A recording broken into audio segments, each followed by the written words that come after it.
O Gabriel ele colocou a questão da declaração doutrinária. Eu estava aqui lembrando que Exaltino, em sala de aula, dizia assim: a declaração doutrinária ela não é normativa para os batistas, ela é indicativa daquilo que a maioria dos batistas creem. Isso, Exaltino falando na Faculdade Teológica Batista de Campinas. Bom, eu vou fazer um breve relato histórico, depois eu vou colocar como que os batistas escaparam, melhor dizendo, dessa tensão entre calvinismo e arminianismo. Tá bem? Primeira questão é as confissões de fé dos batistas, entre predestinação e livre-arbítrio. Rapidamente, uma colocação de ano, local e a ênfase teológica. Quando os batistas surgem em Amsterdã, na Holanda, e a primeira oportunidade que eles têm de fazer uma confissão de fé, lembrando que os batistas nunca se preocuparam em fazer confissões de fé. As confissões de fé foram sempre produtos de instigação de fora para dentro, não de dentro para fora. Em 1610, na Holanda, arminiana e apologeticamente anticalvinista. Exatamente porque a Holanda é o berço de toda a discussão do arminianismo. 1611, ainda Holanda, predestinação dos eleitos baseada na presciência de Deus, que não é o autor da perdição dos homens, ainda caminhando no arminianismo. 1644, já em Londres, os batistas já estão mais organizados ali ao redor de Londres, tem a confissão de fé de 1644, que é predestinação dos eleitos, e o calvinismo aparece de maneira abrandada.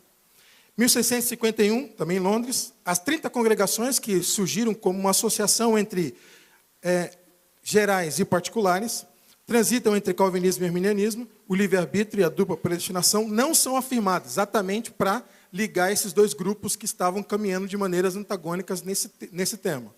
Então, a ênfase nessa declaração é a competência do indivíduo que se preocupou bastante, os batistas particulares e gerais. Em 1656, ainda em Londres, batistas particulares têm o objetivo de união com os batistas gerais. Então, eles fazem também uma nova declaração em que esses dois grupos possam estar sendo contemplados. 1660, em Londres, os batistas gerais negam que Deus tenha predestinado alguém para condenação.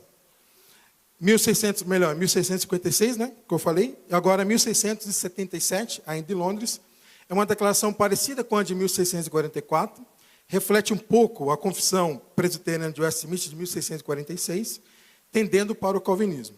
A dupla predestinação é afirmada, mas a perdição é decorrente da decisão livre dos homens.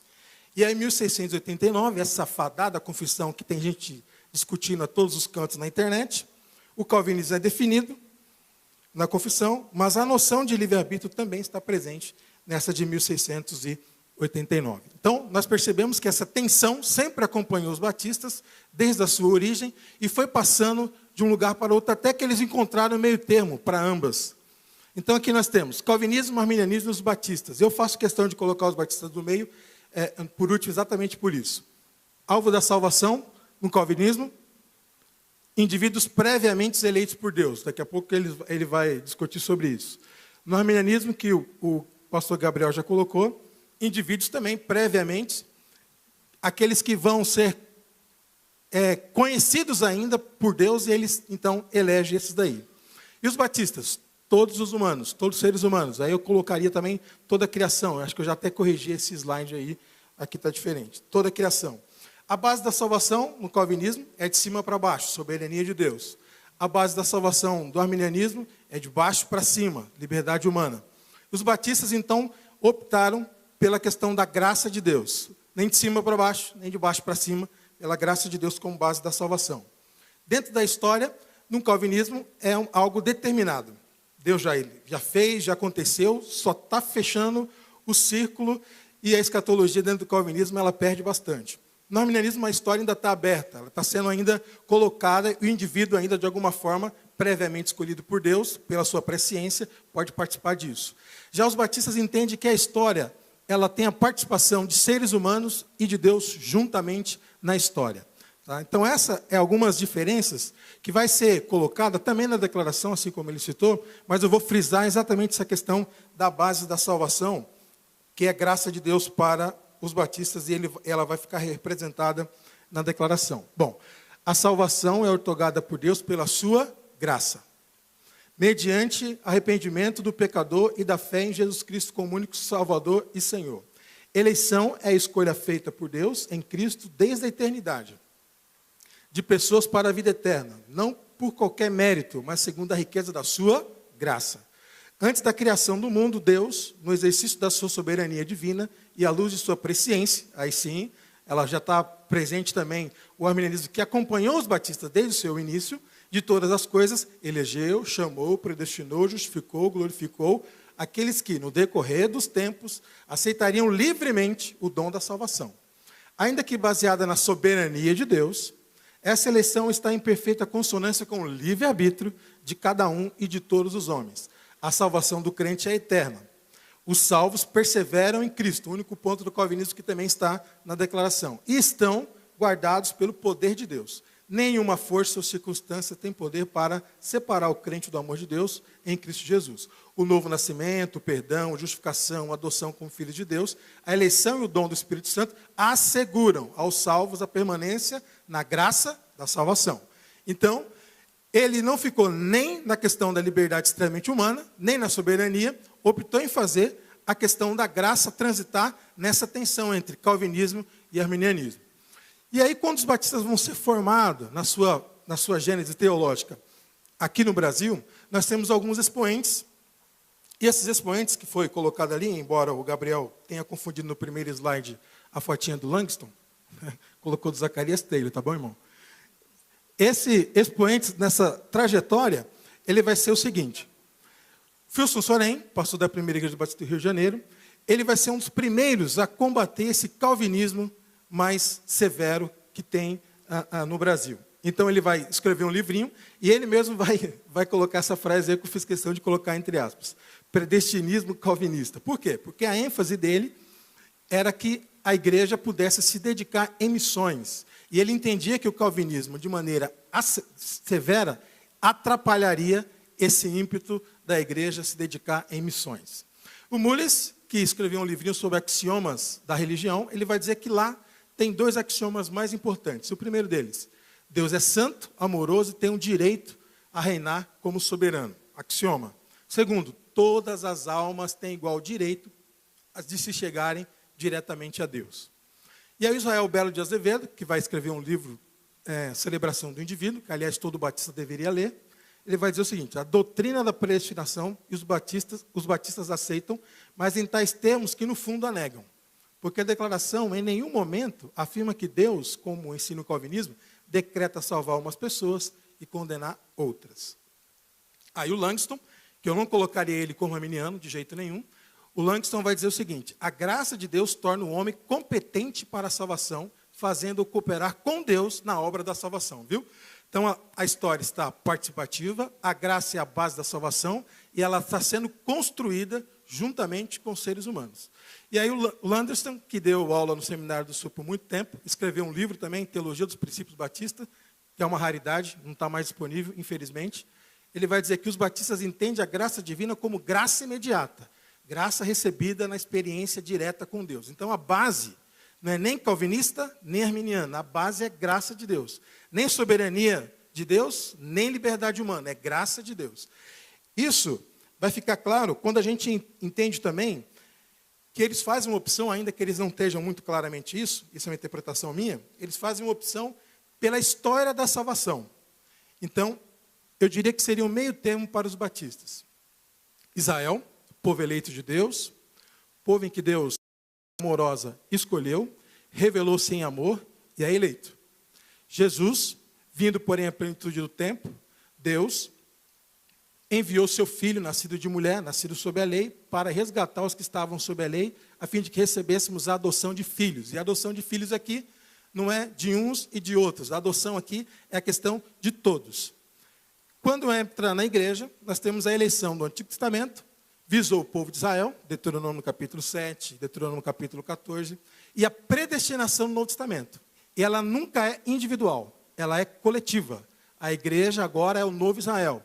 1 Pedro 2,9. Nada dessa baboseira de dizer que Israel de hoje é Israel bíblico. Tem que separar as coisas. A igreja é o novo Israel. Dentro dessa história da salvação, o agir de Deus, então, começa com Israel, Jesus é o centro e a igreja é uma consequência. Esse quadrinho vai dar para nós uma ideia de como que é essa questão da história da salvação. Criação, humanidade, escolha de Israel. Israel, de um determinado momento, rejeita algumas coisas, tem um remanescente. Do remanescente tem um único. Ele, Jesus Cristo. A eleição e a substituição está nele. Nele nós temos os apóstolos, a igreja, uma humanidade redimida, depois nova criação.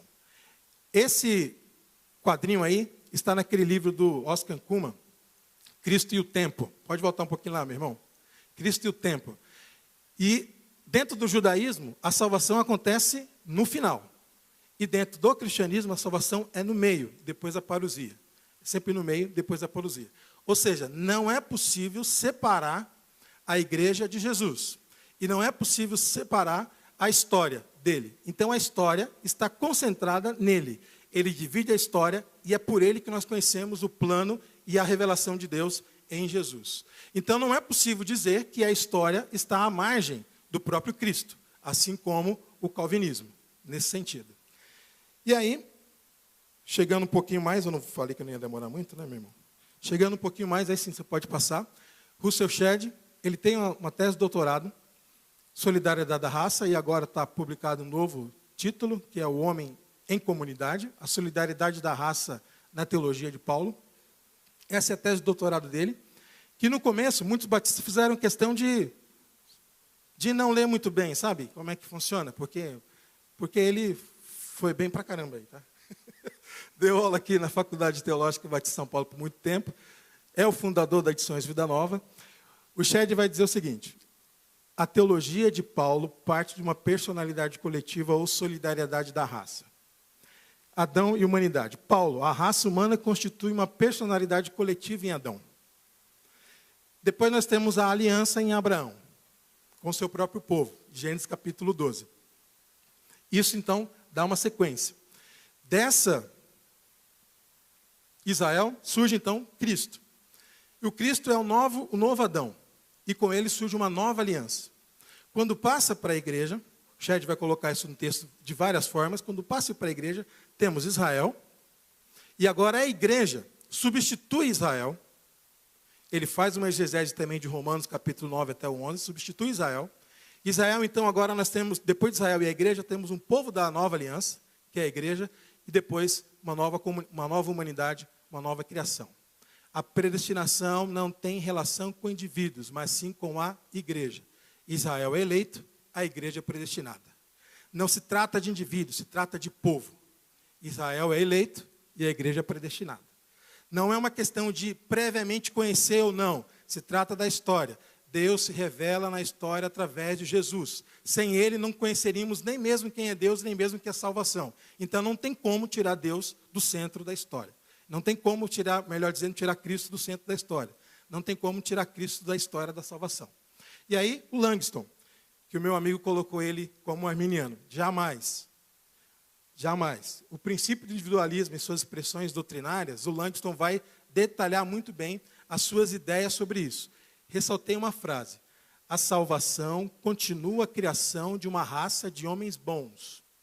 Exatamente no ponto onde o pecado interrompeu o processo com a queda.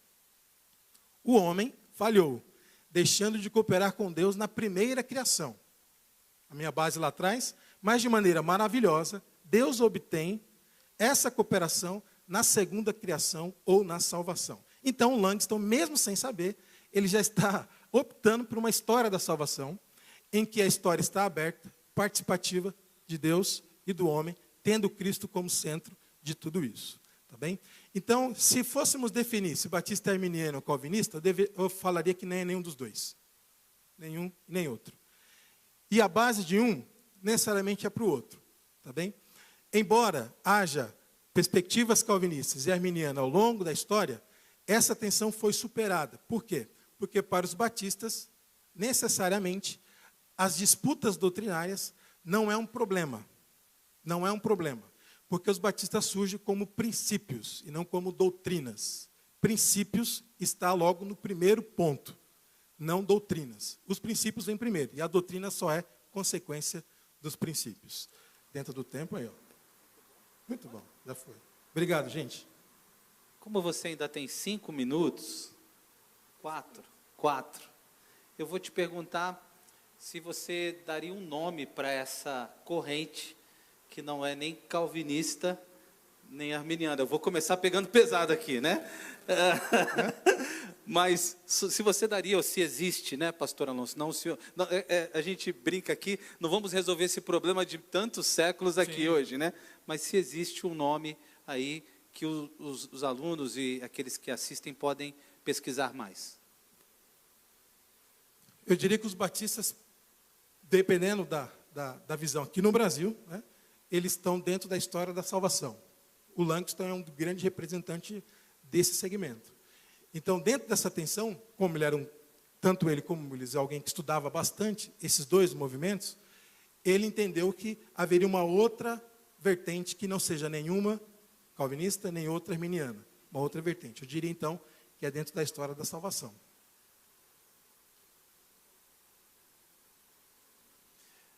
Joia. Ele tem 4 minutos ainda. Vou aproveitar para perguntas ou não? Posso fazer uma pergunta? O debatedor pode fazer pergunta, gente. Não estava isso nas regras do debate, candidato. Eu posso gastar uns 4 minutos. Gaste os 4 minutos. Isso.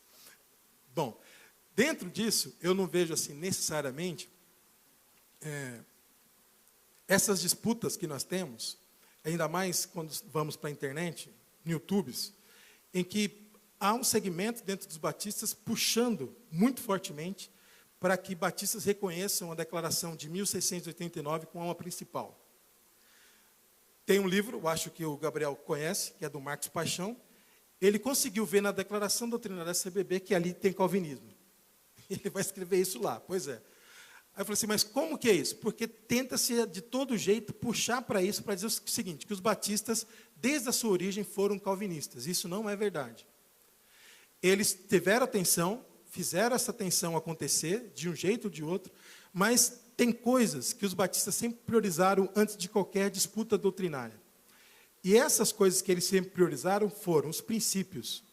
E mais ainda, os credos, que os batistas não concordam, mas sim com confissão, os credos que eles não concordaram, mas depois eles realizaram suas confissões, eles não estão acima da leitura bíblica que a comunidade de fé pode fazer. Então, esse é um ponto que é extremamente importante. É por isso que o primeiro princípio é a Bíblia como regra de fé e prática. Porque se fosse assim, eles colocariam a confissão doutrinária tal. E quando eles chegam no Brasil, os missionários, eles adotam uma declaração já estadunidense, e depois essa declaração passa para a Convenção Batista Brasileira, quando ela surge em 1904, mas isso não é algo majoritário. Né? Isso não é algo majoritário.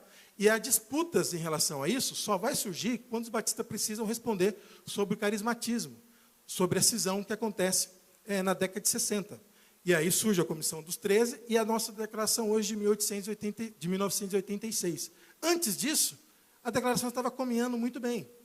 Então, as declarações e as confissões, elas só são fruto de disputas internas ou de precisar responder a questões que outros grupos dão. Não é, no primeiro momento, uma questão majoritária, mas sempre é uma questão plural. Tá bem? Então, se eu tivesse que defender, colocar um nome, aquilo que o Langston defendeu, que ele não deu nome, e aquilo que o Shedd defendeu de maneira assim, bem clara, eu colocaria que é historicista. Os batistas são históricos, nesse sentido. Ou seja, a salvação se dá na história. E não tem como tirar Jesus do centro da história. Nada é possível dizer sem ele na história. Nem dele, nem de Deus dentro da história.